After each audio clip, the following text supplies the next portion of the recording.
안녕하세요, 여러분. 오늘의 자료 해설 시간입니다. 오늘 우리가 다뤄볼 문헌들은요, 인류 역사, 특히 신학의 역사를 완전히 뒤집어 놓았던 엄청난 사건이죠. 바로 16세기 종교개혁의 핵심을 파헤치고 있습니다. 워낙 방대하고 무거운 주제처럼 느껴지실 수 있지만 걱정 마세요. 주어진 소스들을 바탕으로 제가 아주 직관적이고 쏙쏙 들어오게 정리해 드릴 테니까요. 자, 준비되셨죠? 바로 들어가 보겠습니다. 오늘 살펴볼 자료들은 시작부터 아주 묵직하고 도발적인 질문을 하나 툭 던집니다. 과연 현대교회는 종교개혁을 잊어버렸는가? 라는 건데요. 와, 생각할 거리가 확 많아지죠? 자료들이 왜 굳이 이 시점에서 이런 질문을 던지고 있는지 그 진짜 이유를 우리 함께 파헤쳐 보자고요. 자, 이 질문에 대한 답을 찾기 위해서 오늘 우리는 이런 순서로 진행할 겁니다. 첫 번째로 개혁의 필요성을 살펴보고 이어서 개혁을 지탱하는 3대 핵심 원리인 오직 성경, 오직 믿음, 오직 은혜를 차례대로 볼 거고요. 마지막으로 이것이 오늘날 계속되는 개혁에 어떤 의미를 주는지 짚어보겠습니다. 그럼 바로 첫 번째 파트, 개혁의 필요성입니다. 말 그대로 암흑기에서 탈출하기 위한 작전이었죠. 문헌에 나와 있는 이 타임라인을 쭉 한번 따라가 볼까요? 1세기 초대교회의 그 순수했던 신앙이 5세기부터 15세기에 이르는 기나긴 중세 시대를 거치면서 어떻게 변질되었는지 한눈에 쫙 들어옵니다. 그야말로 하나님의 계시보다는 인간이 만들어낸 의식이나 제도가 모든 걸 덮어버린 시대였어요.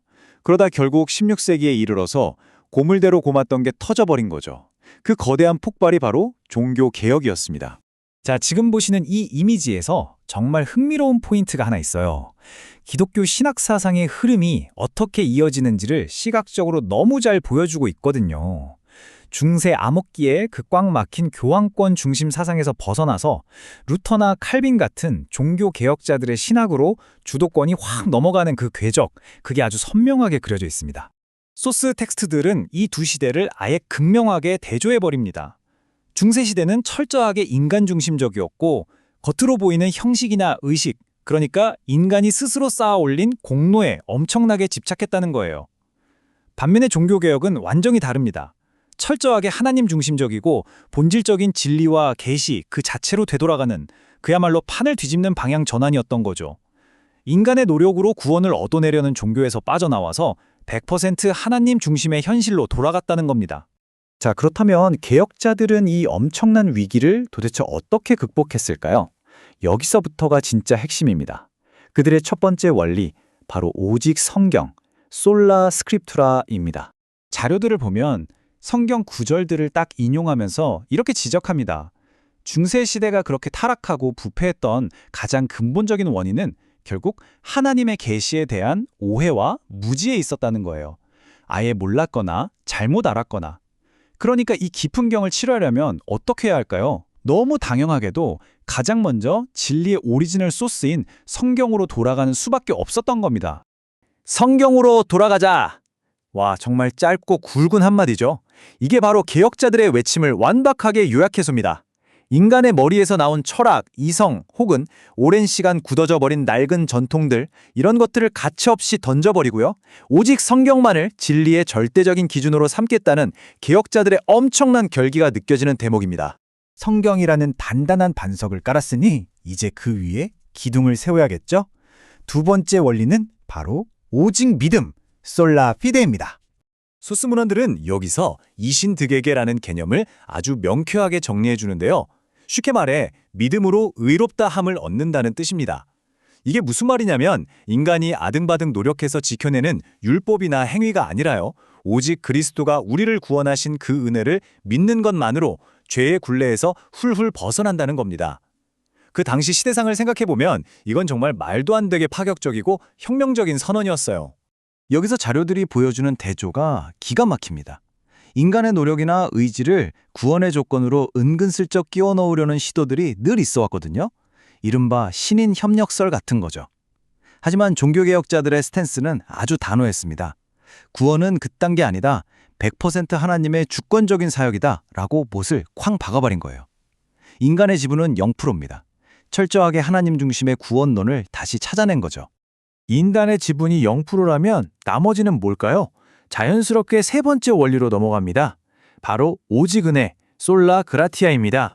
자료가 설명하는 개혁주의 신학의 구원 순서를 한번 단계별로 뜯어볼까요? 창세전의 무조건적 선택, 성령의 불강력적 은혜, 제한적 속죄, 그리고 성도의 견인. 오, 용어들이 갑자기 좀 묵직하게 다가오죠? 하지만 쫄 필요 없습니다. 핵심은 딱 하나요. 구원이라는 건 결코 인간이 잘났거나 자격이 돼서 받는 게 아니라는 겁니다. 시작부터 끝까지 오로지 하나님이 주도하시는 일이고 우리는 그 은혜에 도저히 저항조차 할 수 없다는 뜻이에요. 말 그대로 압도적인 은혜인 거죠. 소스 문헌이 여기서 정말 목소리를 높여 강조하는 게 있습니다. 방금 우리가 오직 믿음을 이야기했잖아요. 그런데 그 믿음조차도 우리가 우리 내면에서 막 쥐어짜내서 만들어낸 어떤 업적이 아니라는 사실입니다. 그러니까 내가 막 열심히 믿었으니까 하나님이 속죄라는 보상을 주시는 게 절대 아니라는 거죠. 속죄의 은혜도 그리고 그걸 믿어지게 하는 그 믿음 자체도 모조리 다 하나님이 일방적으로 꽂아주시는 100% 선물이라는 겁니다. 와, 진짜 대단하지 않나요? 자, 드디어 마지막 5번째 파트입니다. 계속되는 개혁. 여기서 문헌들은 오늘날 우리를 향해 아주 따끔하고 엄중한 경고를 날립니다. 여기서 저자들이 장님 코끼리 만지기라는 정말 기가 막힌 비유를 들고 나옵니다. 종교개혁이 그토록 피 흘려 찾아낸 뼈대 있는 성경적 진리를 우리가 통째로 놓쳐버리면 어떻게 될까요? 코끼리 다리 만지고 기둥이라 우기고 꼬리 만지고 밧줄이라 우기는 것처럼 결국 다들 자기가 보고 싶은 대로만 보고 해석한다는 거예요. 인간 중심적인 좁은 시야에 갇혀서 매일같이 싸우고 분열하기만 한다는 거죠. 정말 벼를 때리는 지적이 아닐 수 없습니다. 구약시대에 히스기야 왕이 오랫동안 더럽혀진 성전의 쓰레기들을 싹 다 끄집어내서 청소했던 사건 혹시 아시나요? 문헌들은 지금 오늘날의 모습이 마치 다시 그 청소하기 전에 중세시대로 돌아가고 있는 건 아닌지 강하게 경고하고 있습니다. 으리으리한 건물 짓는데 목을 메고 알맹이인 복음은 온데간데 없이 그저 텅 빈 종교의식이나 사람들의 눈에 보이는 행위에만 매달리는 과거의 나쁜 습관들 말이에요. 하지만 종교개혁이 목숨 걸고 외쳤던 진짜 진리는 그런 게 아니었죠. 진정한 영적 자유, 군더더기 없는 순수한 복음, 그리고 오직 하나님의 영광, 오직 그 본질에만 집중하자는 거였습니다. 자, 오늘의 해설을 마무리하면서 소스 문헌들이 마지막으로 던지는 아주 도발적인 질문을 여러분과 나누고 싶습니다. 지금 우리는 그저 텅 빈 형식과 의식에 기대어 안심하고 있습니까? 아니면 종교개혁이 피 흘려 되찾아준 그 위대한 진리, 오직 성경, 오직 믿음, 오직 은혜를 진짜 내 삶 속에서 생생하게 살아내고 있습니까? 여러분, 종교개혁은요, 그냥 교과서나 박물관에 박제된 옛날 이야기가 절대 아닙니다.